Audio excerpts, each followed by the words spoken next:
Gold, trusted gold buyers. మీరు తాకట్టు పెట్టిన బంగారాన్ని విడిపించి ఈ రోజు ఉన్న మార్కెట్ ధరకు కొనబడను. యాజ్ ఎ మేకర్గా కానీ లేదా సినిమా లవర్గా కానీ ఏదైనా సరే ఇప్పుడు వస్తున్న కొత్త సినిమాలని, చిన్న సినిమాలైనా అసలు పెద్ద సినిమాలైనా, కంటెంట్ ఓరియంటెడ్గా అయినా, సో సినిమాలను ఎలా అబ్జర్వ్ చేస్తున్నారు, మీరు ఎలా కన్జ్యూమ్ చేస్తున్నారు? కన్జ్యూమ్ లేదు, బాగుందంటే సినిమా చూడటమే, లేకపోతే లేదు. బట్ చాలా చూసి అయిపోయింది, చూడటం కూడా కష్టం అయిపోయింది. ఎంత కాస్ట్ పెట్టి చూడాలంటే కష్టం అవుతుంది. అండ్ ఏది మంచి ఏది చెడు అనేది తెలియదు. ఆడియన్స్ కూడా కన్ఫ్యూజన్లో ఉన్నాడు.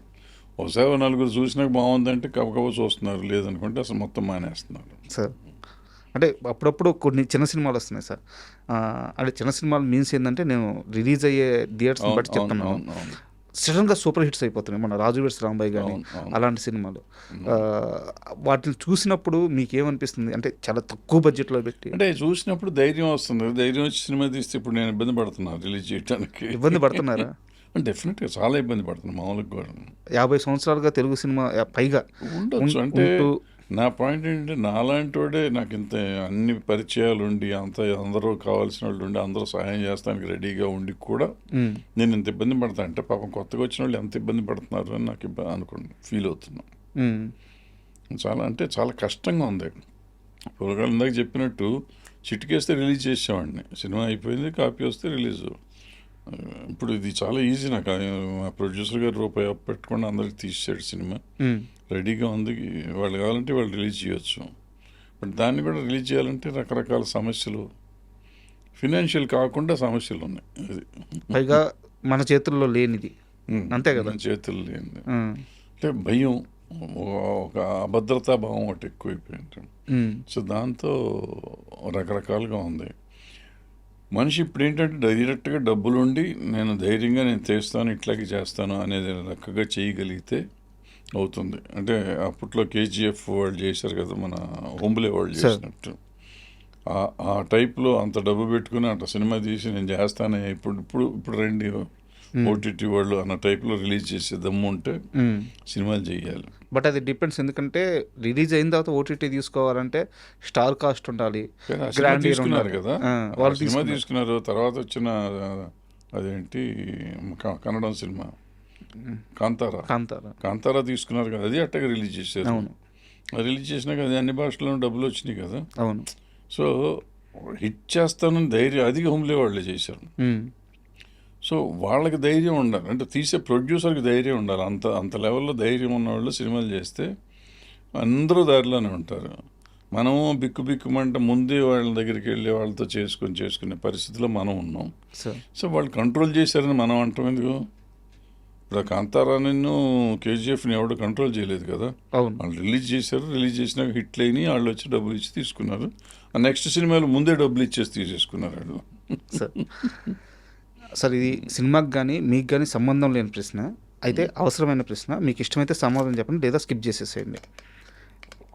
మీరు ఎంత పెద్ద ఒక ఎన్టీఆర్ కానీ, ఒక కృష్ణ గారు కానీ, ఒక సోమన్ బాబు గారు కానీ పెద్ద వాళ్ళని దగ్గర నుంచి చూసారు, వాళ్ళతో ట్రావెల్ అయ్యారు. తర్వాత చిరంజీవి గారు మీ అసోసియేట్ నుంచి ప్రత్యేకంగా చెప్పాల్సిన అవసరం లేదు. అంటే ప్రజలు ఆరాధించే, తెరపై కనిపించే వాళ్ళని ఎంతలా ఆరాధిస్తే వాళ్ళందరూ అంతే నిజాయితీగా క్రమశిక్షణతో బతికారు.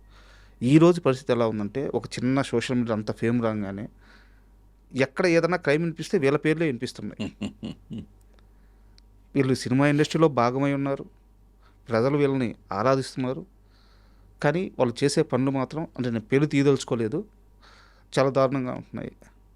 అంటే ఇలాంటి వాళ్ళని సినిమా ఇండస్ట్రీ నుంచి బయట పెట్టడం కానీ, ఈ క్రమ పద్ధతికరించడం సాధ్యమవుద్దా?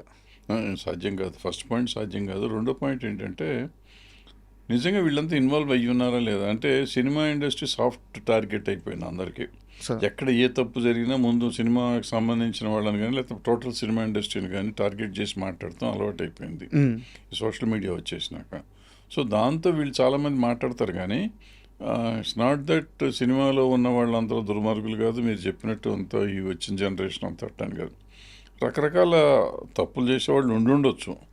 ఉంటే దానికి సరైన మార్గం ఉండాలి, దాని సరైన పద్ధతిలో దానికి చట్టం ఉంది, చట్టం దాని పని అది చేసుకుపోతుంది. బట్ అన్నిటికీ సినిమా వాళ్ళని కాపాదించడం కరెక్ట్ కాదు. అంటే ఎందుకు ఈ ప్రశ్న అడిగానంటే, ఈ తెలంగాణ రాష్ట్ర ముఖ్యమంత్రి వచ్చేసి cinema industry one of the major industry, దానికోసం ఏం చేయడానికి సిద్ధంగా ఆయన స్టేట్మెంట్ ఇచ్చున్నారు. ఏపీ విషయానికి వస్తే ఏపీలో షూటింగ్స్ చేయండి, అద్భుతమైన ప్రదేశాలు ఉన్నాయి, అద్భుతమైన లొకేషన్స్ ఉన్నాయని వారు ప్రతిసారి కాల్ ఇస్తున్నారు. బట్ లోతులో ఏ సమస్య ఉంది అనేది రిజిస్టర్ అయిందా లేదా అనేది నాకు అర్థం కాక సమస్య ఏం లేదండి, ఎక్కడ సమస్య లేదు. ఇప్పుడు ఎక్కువలో సినిమాలు బయట చేయట్లేదు, ఎక్కడెక్కడో చేసుకుంటున్నారు. పెద్ద సినిమాలో బయట చేస్తారు, చిన్న సినిమాలో ఎక్కడ సబ్సిడీ ఇస్తే అక్కడికి వెళ్తున్నారు. ఎందుకంటే 1.5 కోటి 2 కోట్లు కూడా ఇస్తున్నారు బయట స్టేట్స్లో. సో బయటకు వెళ్తున్నారు. ఇక్కడికి వెళ్ళాలంటే మామూలుగా తీసే సినిమాలు తీస్తున్నారు, బట్ మిగతా వెళ్ళాలంటే డబ్బులు ప్రాబ్లము, అక్కడ వెళ్ళట్లేదు. సింపుల్. దానికి రాయితీలు ఇవ్వటం కావాలి, ఇస్తే చేస్తారు. అండ్ అంటే పొలిటికల్గా అడగట్లేదు, తమ్మారెడ్డి గారి ఫ్యామిలీ అంతా కమ్యూనిజం భావజాలం దాంట్లోనే బతికారు, దాంట్లోనే పోరాడారు మీతో సహా. అయితే మీరు ఈ మధ్య ఒక స్టేట్మెంట్ ఇస్తూ సినిమా హీరోలు 200 కోట్లు 250 కోట్లు తీసుకోవడం అనేది దొమ్ములు గుద్దుకొని గర్వంగా చెప్పుకోవాల్సిన మాట అని ఒక స్టేట్మెంట్ ఇచ్చారు. అవును. ఇది ఒక వ్యక్తికి ఇంత రెమ్యునరేషన్ పోతున్నప్పుడు ఇండస్ట్రీలో మిగతా అన్ని వర్గాలకి ఆ స్థాయి, అంటే కనీసం ఆ స్థాయిని కాదు, హ్యాపీగా ఉంచే రెమ్యునరేషన్లు అందట్లేదు.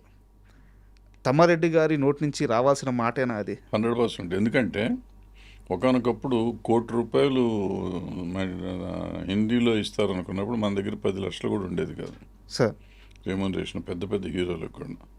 ఈ మనది చాలా చిన్న స్టేటు, చిన్న లాంగ్వేజ్, రీజనల్ లాంగ్వేజ్ కింద మనది చాలా చిన్న చూపుగా ఉండేది. అటువంటిది ఇవాళ హిందీ వాళ్ళు కాదు, ఎవళ్ళు కాదు, మనం ఇంటర్నేషనల్ వాళ్ళతో, అమెరికా వాళ్ళతో పోటీ పడే లెవెల్ రెమ్యునరేషన్స్కి వచ్చాం మనం. సార్ సో రెమ్యునరేషన్స్ ఎక్కువ తీసుకోవటం మంచిగా చెడా, అది ఇదా అనేది అది వేరే డిస్కషను. ఇవాళ సినిమా, తెలుగు సినిమా అనేది అసలు గుర్తింపు లేని ఒక సినిమాని ఇవాళ ప్రపంచవ్యాప్తంగా నెంబర్ 1 సినిమాగా తీసుకెళ్ళాం. అంటే నెంబర్ 1 కాదు, హాలీవుడ్ తర్వాత, హాలీవుడ్ రేట్ డబ్బులు మనం తీసుకోగలిగే లెవెల్కి హీరోలు ఎదిగారు. అంటే నిజంగా గర్వపడాలి మన ఇండస్ట్రీ అంత దూరం వెళ్ళిందని. మన సినిమా కష్టాల దగ్గరికి వస్తే నేను చాలా చెప్తా, ఇవన్నీ మళ్ళీ వేరే లేదు సార్. నేను అంటే చెప్తున్నాను, సందర్భం వచ్చింది కాబట్టి. నేను కాదంబరి కిరణ్ గారిని ఇంటర్వ్యూ చేసేటప్పుడు మీ గురించి ప్రస్తావించారు వారు. అంటే అప్పుడు షూటింగ్స్ అన్నీ చెన్నైలో జరిగాయి. ఈ సజెషన్ షాట్లు ఉంటాయి కదా, చార్మినార్ బ్యాక్గ్రౌండ్లో ఒక షాటు, ఇట్లా హైదరాబాద్ రిజిస్టర్ అయ్యేదానికి షాట్ తీస్తే రాయితీలు ఇస్తారంట. దానికోసం మేకర్స్ అక్కడి నుంచి ఇక్కడికి వచ్చి కొన్ని షాట్లు తీసేవాళ్ళంట. అలాంటప్పటి నుంచి కూడా తమ్మారెడ్డి గారు లాంటి వ్యక్తులు ఫోర్స్ చేస్తూనే ఉన్నారు, రండి రండి అని చెప్పేసి. సో ఆ కష్టం అంతా తెలుసు సార్ నాకు, మీరు పడ్డ కష్టం అంతా తెలుసు. ఈ కష్టం లేదు, ఏం లేదు. నేను ఇక్కడ పుట్టి పెరిగాను, అందుకని ఇక్కడ తీయాలని అనుకునేవాడిని. అందరూ తీస్తే బాగుంటుంది, మన తెలుగుదేశం తెలుగు రాష్ట్రం కదా అనే ఫీలింగ్లో ఉండేది. వచ్చిన వాళ్ళు వచ్చారు, తర్వాత షిఫ్ట్ అయిపోయింది ఇండస్ట్రీ. ఇవాళ నెంబర్ 1 అయింది. ఇప్పుడు మన రాష్ట్రంలో ఎవరు పని చేయకూడదు, బయట డాన్సర్స్ ఫైటర్స్ వాళ్ళు వచ్చి పని చేయాలన్నారు. ఇవాళ మన రాష్ట్రం నుంచి బయటకు వెళ్తున్నారు. అవును, ఆ స్టేజ్కి వచ్చేసాం కదా. మనం ఎంత పెరిగాం, మనం డెఫినెట్గా జబ్బ చరుచుకోవాల్సిందే, గుండెలు బాధ కొట్టుకోవాల్సిందే. వీ డిడ్ ఇట్ అని.